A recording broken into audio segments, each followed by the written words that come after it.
If you are not able to handle thousands of customers a day because you do not have that resource, then that is the point where you need to bring in tech. How can we do this in a completely different way that enables us to do 10 times with the same amount? How do we do more with less? Understand the relationship between the data, and then only you can convert those data into meaningful information. Else you have GBs of data, but again, you cannot process it. Especially if you're a manufacturer or even a distributor, wholesaler, industrial services, whatever. Think about it like one of your products or your services. How do we deliver value at scale? We have seen a lot of organizations jump into AI and use various tools, use vibe coding to do a lot of things. But again, after 6 months spending millions, they come, yeah, we messed up, please help. Welcome back to another episode of The Disruptors. Good to have you back, Aashish. Yeah, thank you. Well, today I want to jump into a bit about how we deliver value at scale with tech, thinking whether it's customers, employees, partners, distributors, whoever it is really, leveraging technology to improve our processes and deliver value at scale. What we might do for one or two, can we do for 1,000, 10,000? Can we keep that, consistent scale there and keep that consistent experience? And so just want to touch off on a few of those points. It's a question I've been getting from quite a few people, and wanted to get your initial thoughts on it, and we can go from there. Yeah, so it's been almost 7 to 8 years I have been in this industry, and it's always growing. But for a couple of past years, when the AI joined this arena, we can see that my day-to-day operation has been very efficient because I am using technology. And not only me, the whole organization is using tech, using AI, so that they can do more than that they could do in same time. So yes, AI, fancy laptop, lot of application is helping us to improve our day-to-day operation. And like you said, yes, so if we are 20 people or if we are 200 people, if we have a proper system, then we can easily scale, and that will ultimately add value to the company and to the people as well. Yeah, I think the important part of thinking about it is like thinking about our processes and going, okay, are we actually digitized? Like, I see a lot of businesses jumping into AI and just digital transformation in general, to be honest. But the core fundamental is, have we got digitized processes? That's the first step in any digital transformation journey. Yes, I'm oversimplifying that, but at the end of the day, that is a significant part of the process and really the bedrock of any digital transformation journey. And so you take the idea of serving a customer, whether that's taking an order or doing something else. How do we digitize that? How do we set that up in a way where it's such a pleasant experience, it's a good experience, but we're leveraging that technology to do that, whether it's one person or 100,000 people or 1 million people, whatever it is, it's the same level of experience and they can get it consistently and reliably every single time. And I think that's where a lot of people are just not understanding, I feel, the power of what's available there with tech. And when we say tech, we're talking about ERPs, your portals, any custom software, off-the-shelf software, whatever it is, just in general encapsulating that digital transformation. But most businesses that we come across approach it like, how do we save costs? Let's chase this shiny object or whatever it is. It's not thinking from that lens. We often call it PSV thinking or creating your edge factor as well, but is simply like thinking about it in a way of, how do I take this individual process, make it such a brilliant experience, but at the same time, I'm thinking, how can I repeat this? No matter the amount of people that go through this process, it's not going to break. And that is how we achieve those economies of scale. Yep, absolutely. So what I personally think is, so operation is the backbone of the company. So every 6 months or 1 year, you need to sit together with your board member and see if your operation is efficient or not, whether you can replace an individual or your legacy paperwork system with a tech or not. For example, if you have a heavy customer support and you are getting emails, phones for the order, then yes, there is a bottleneck. So if you are not able to handle thousands of customer a day because you do not have that resource, then that is the point where you need to bring in tech. So a simple portal where the customer will have self-serving functionality, so they can come, they can place the order and go to sleep. So without thousands of customer support, you just need a single portal and you are able to cater to those all the 1,000 customers. So yes, realization is the main part. So you need to constantly assess how your operation is going, how your finance is going, how your delivery is going, and see if you can tweak a little bit, add in few takes so that you can efficient it, and like you said, scale so that you increase your profitability, and again on the long term the valuation of the company also increases. Yeah, definitely. I certainly agree with that, but I think there's a key piece missing there that we haven't touched on, which is the customer experience, because people often think it has to be one or the other, which it's absolutely not the case. If you think it through smart enough, if we plan intelligently and we actually work through that process, we can achieve both, well, all of the scale, the profitability, and the customer experience in one go, or the employee experience if it's an internal thing. We know this recently, we obviously had a bit of experience with a few different airlines, and from getting refunds to changing tickets, etc.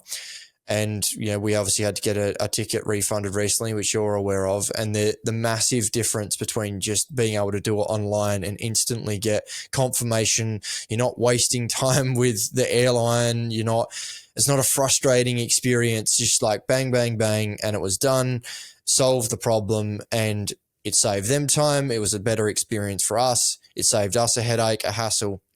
It was out of our head mentally. It was done. We got the refund. It was confirmed right then and there. It was all made clear. And just that's a simple example of this, is that you take that at a scale and you imagine, let's say 10,000 people are doing this daily or making these changes or requesting these refunds. Obviously at that scale, it's a massive cost, right, to the business. Not only that, you've got 10,000 potential bad experiences of people trying to, could be anything that's happened that they need to, to cancel that flight. And if they can self-service that in a very easy, manageable way. And I think what I'm trying to encourage people to think like is that same thought process is where are the friction points for our customers? And we even, this is a constant process for us in our business, but looking at where's the friction points for our customers, and what can we do to not just improve the customer experience. That's one part of it. It's that trifecta, right? How do we increase profitability, enable scale, and build enterprise value? And as part of that, we improve that customer experience or that employee experience. Yeah, 100% agree on that. So like you said, we all chase a shiny object. So sometimes it can be a very sophisticated technology, but again, if your end user who is actually going to use it do not have all the resources, or their maturity level is not up to that standard, then that shiny object will not shine. So it can be a simple portal or simple tech, but you need to look at the human factor as well. So for example, recently we create a portal for various kind of industry where people around 40 to 50 to 60 years old were using the portal, but while designing it, while developing it, we completely ignored that factor and created a new modern UI which was very easy for us, the young generation who are tech savvy, to use. But again, when we deploy it and when the actual customer try to use it, they even could not find the product or place that product to the cart and check out. Yes, we made a shiny upset, but again, if your end customer is not getting that experience, they are not able to self-serve, then that's not point, because ultimately you have to again rely on the human intervention. So yes, technology, you have to evolve innovation, yes, but again you cannot remove the human factor. You need to continuously assess, okay, if I do this, whether my customer will be able to use this or not. Like you said, if the airline refund process was 20 steps process, then definitely you and I will also not be able to do that, and we would find it easy to just call customer support and do the needful. So yes, both, we need to balance the human factor and the tech factor. Yeah, but I think it's important that they even had that option available, right? From an airline perspective, it's like instead of having to, like, there was two parts to say. It wasn't a 20-step process, but it was also at the same time, there's airlines that don't even have that available, or it's just terrible.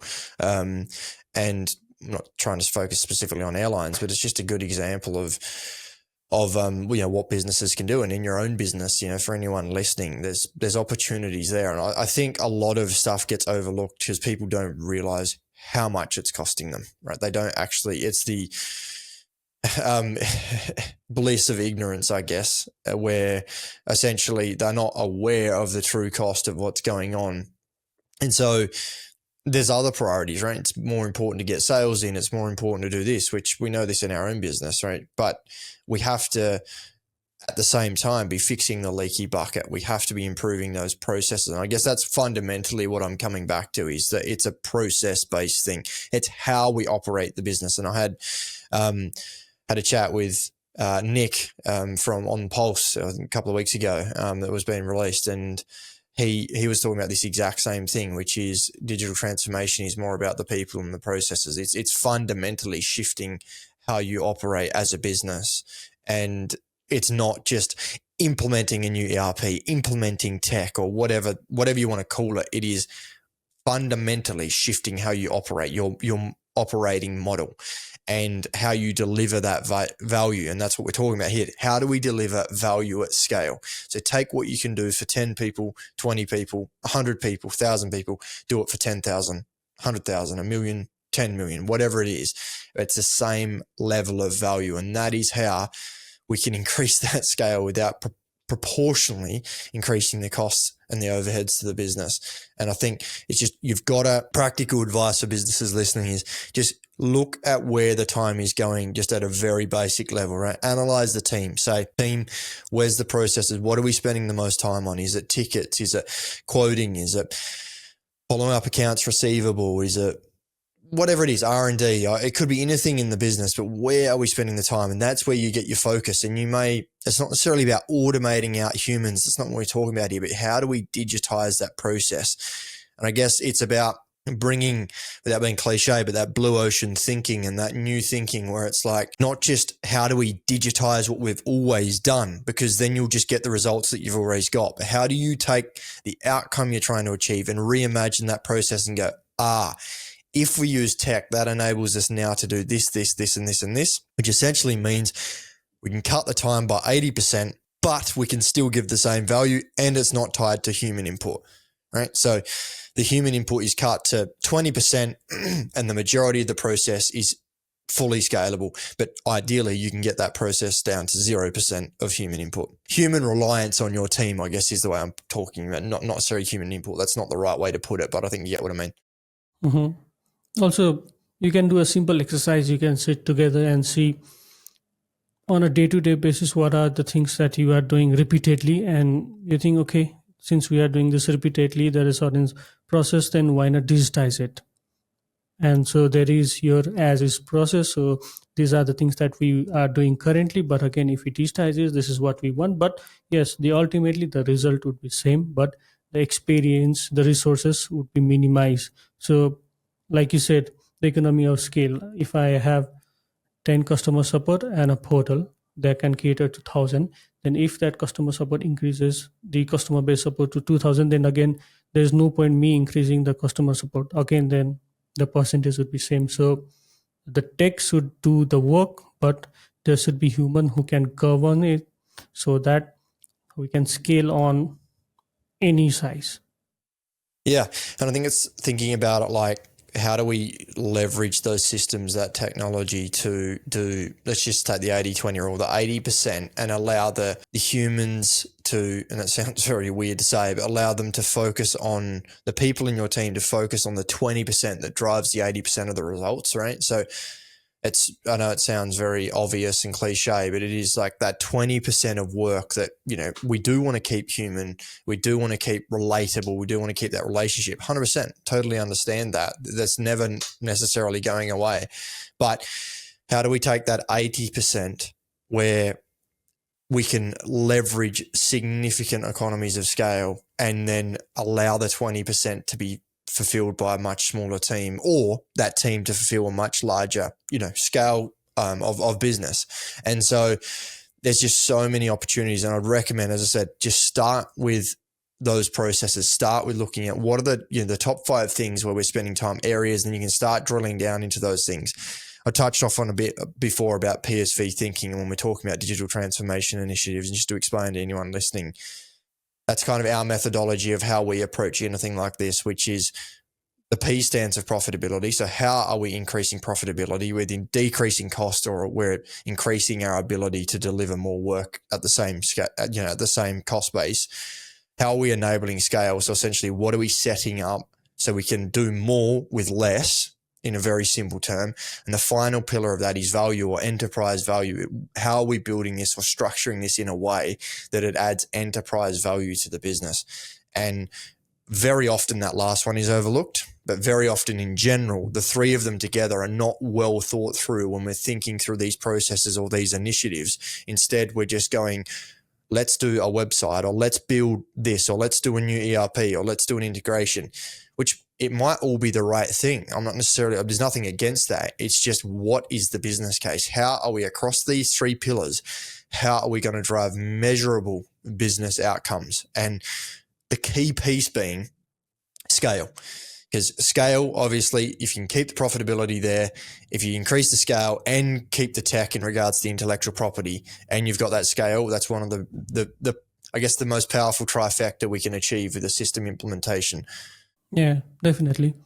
So yes, every business wants to grow. So the PSV thinking that we have in our organization helps you think. Yep. We often face our client comes and says, "Oh, I need this portal," and we say, "Why?" So yes, the portal is just a deliverable. What outcome are you expecting? So do you have in your mind anything about that? For example, if you are earning X now, what is the percentage that you want to increase when you have the new portal? So these are the things what we discuss on our discovery phase. So we sit together, we examine, okay, this is your current process, this is what you are, what your revenue is, this much customer are you currently addressing, and with the new portal what can we achieve, so that we are not trying to build a fancy website. We want to achieve that outcome, that profit, that scale, that value, so that, okay, that makes sense to the board members, and it's our duty to again create that medium. So that medium can be a website, a portal, an ERP, anything, but we have to focus on the outcome, not the deliverables. So this is what I personally think. And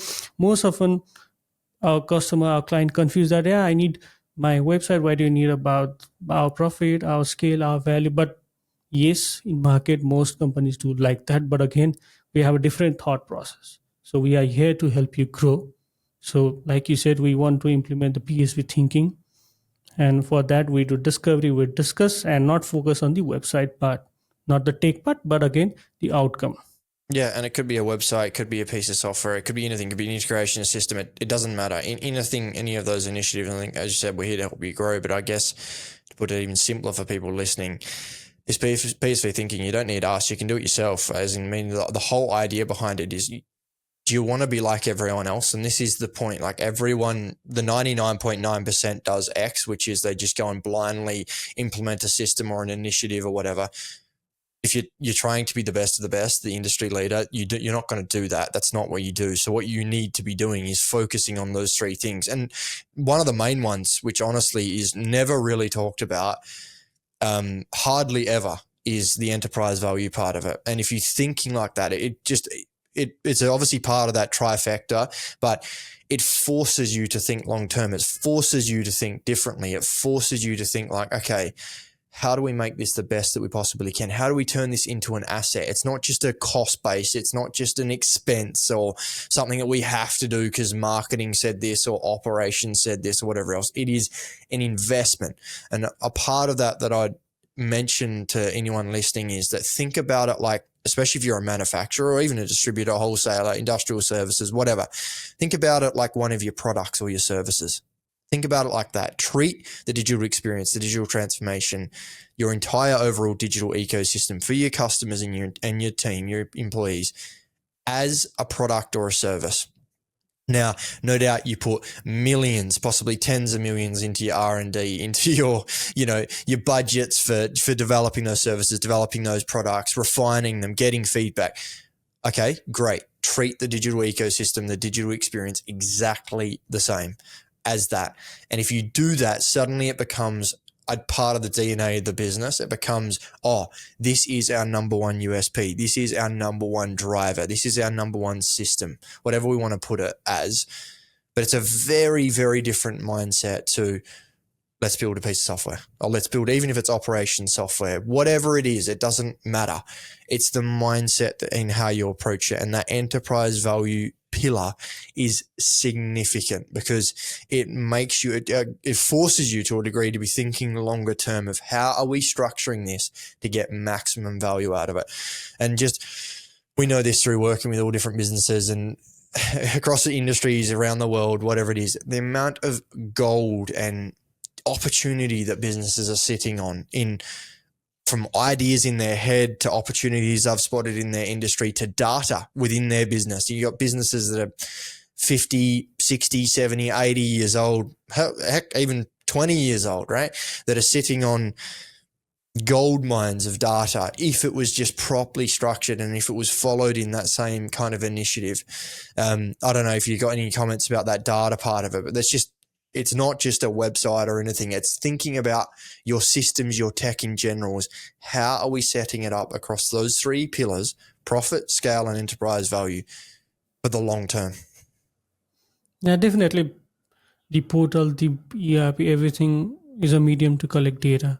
So as a company, you need to be able to convert those data into information and ultimately make decision based on those data, because the PSV thinking is also the data. So we sit together, we focus, okay, current revenue is X, we need to increase our revenue to Y. So that's the data. So we implement that system so that we can achieve that data. So this is showing, okay, this gives us direction. There has been a lot of instances where they have plenty of data, but again, they are not aware of those things. With a simple portal and a simple report, for example, what is the most common product that the distributor is looking after? So if we can provide this data to the marketing team, then they can create resources, they can again talk to their sales, the marketing agency, so that they can again increase its values. And also on the counterpart, they can know exactly, okay, this product is not working, so why is not working? So it gives them a point to start rather than flying blindly. Data is gives them, okay, we need to focus on this direction, we need to focus on this direction. So yes, everything is related. The PSV thinking, the bringing tech to your current process, everything is related to data. And ultimately, if you are able to bring or extract the juice out of those data, then you are always here to scale.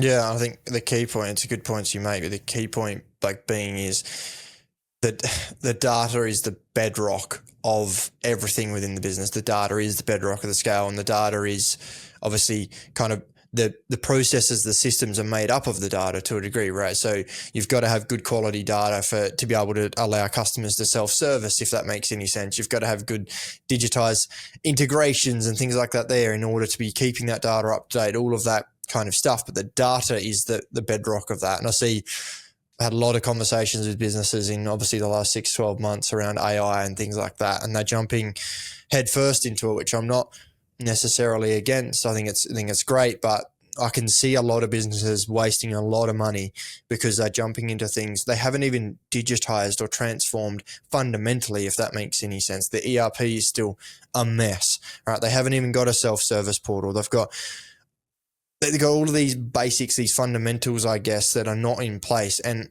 everything in digital, the bedrock of it is data, right? And unless we have that clean, scalable data structure, governance, etc., we are not going to be able to achieve what we want to with the digital transformation. I think it's even more important with AI. And as we say often, is that leverage or put AI on top of a bad process or a bad system, and you're just going to make it worse faster. And it's the same principle, I guess. And so any comments around that? We often collect a lot of data, but again, if it's not structured, if it's not clean, then you are not getting anything out of it. So yes, like you said, we need to clear our basic first. If we have proper data structure, then on top of that, we can create the ERP, the portal, and then only we think about the AI. Because like you said, if you are feeding garbage to an AI, then you cannot expect a shiny object. It will give you garbage. So it's a very important thing to understand your data, understand the structure, understand the relationship between the data, and then only you can convert those data into meaningful information. Else you have GBs of data, but again, you cannot process it. Also, on a day-to-day basis, if you do not actively look at those things, then you think that it's going good, But again, internally also recently I have tried to convert our internal data, the logs, everything else to an information, and saw a lot of things. Okay, these are happening in our organization which I was not aware of, even though I am working here on a day-to-day basis. So like you say, always say data doesn't lie. So yes, it doesn't lie, but again, it should be clean so that you can run OLAP, you can slice it, dice it, and get the information. So yes, getting the basic first and then only going to the advanced is the most optimal and efficient thing, because we have seen a lot of organization, we have jumped into AI and use various tools, use vibe coding to do a lot of things, but again after 6 months spending millions, they come, yeah, we messed up, please help. Yeah, I know. And I guess it comes back to fundamentally is that it's how you operate is a big part of this digital transformation. You know, linking back to the scale idea is that fundamentally you may have to, over time, not necessarily saying tomorrow or whatever, just in one day you're going to change your entire business. That's not the point. But if you're going to truly become digital first, like genuinely, people say, oh, we've got a website, so we're digital first. It's like, no, that's just not how it works. It's your operating model.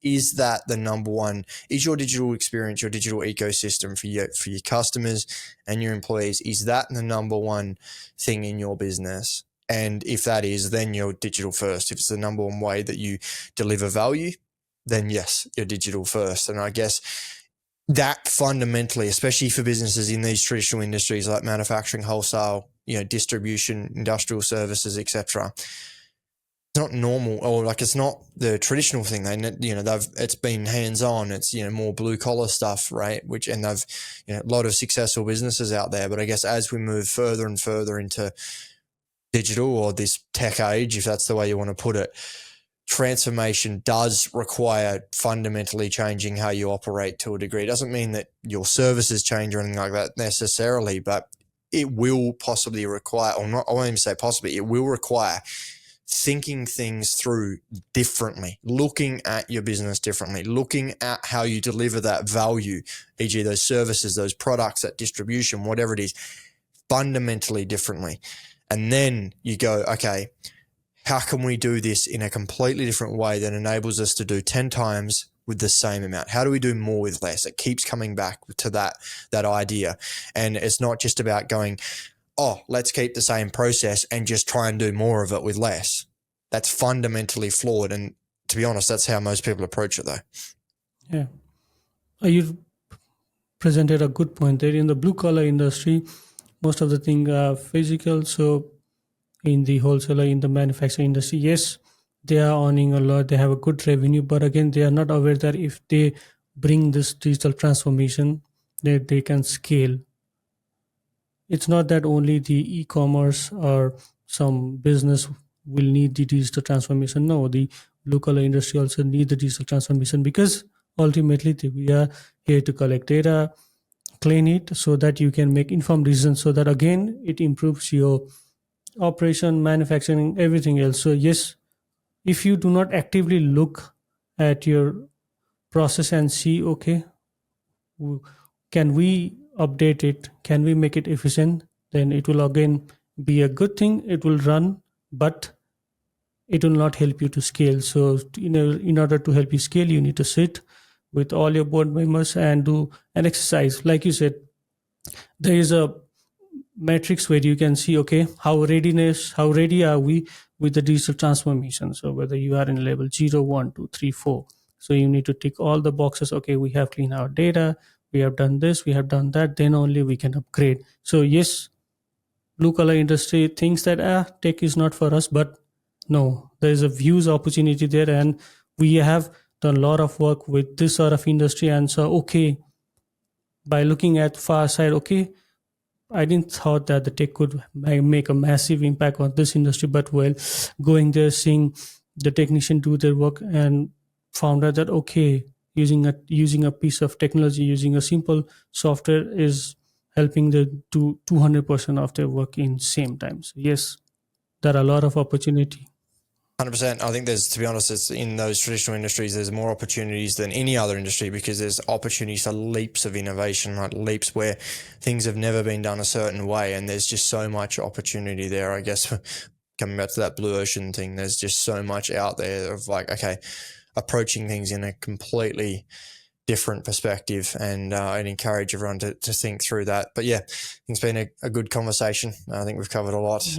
Obviously we could go on about these topics forever, but it's been a good chat, so we'll keep in touch and have you on again. Thanks again. If anyone wants to check out any other episodes, you can check it on YouTube, Spotify, Deezer, and in the other places you get your podcasts. And then you can check out our learning center at Intuji.com as well. And you can check us out, myself and Aashish, on LinkedIn if you want to connect with us. But yeah, appreciate everyone listening, and we'll see you again next week. Thank you very much, guys. Thank you. That's a wrap on this episode of the Disruptors. If you are serious about unlocking your ace factor, the thing that sets your business apart and helps it grow sustainably, don't forget to follow, share, and leave a quick review. We will be back next week with more real-world insights and no-flop conversations on how to rethink your systems, modernize operations, and build value that lasts. Until then, stay sharp, stay focused, and keep disrupting.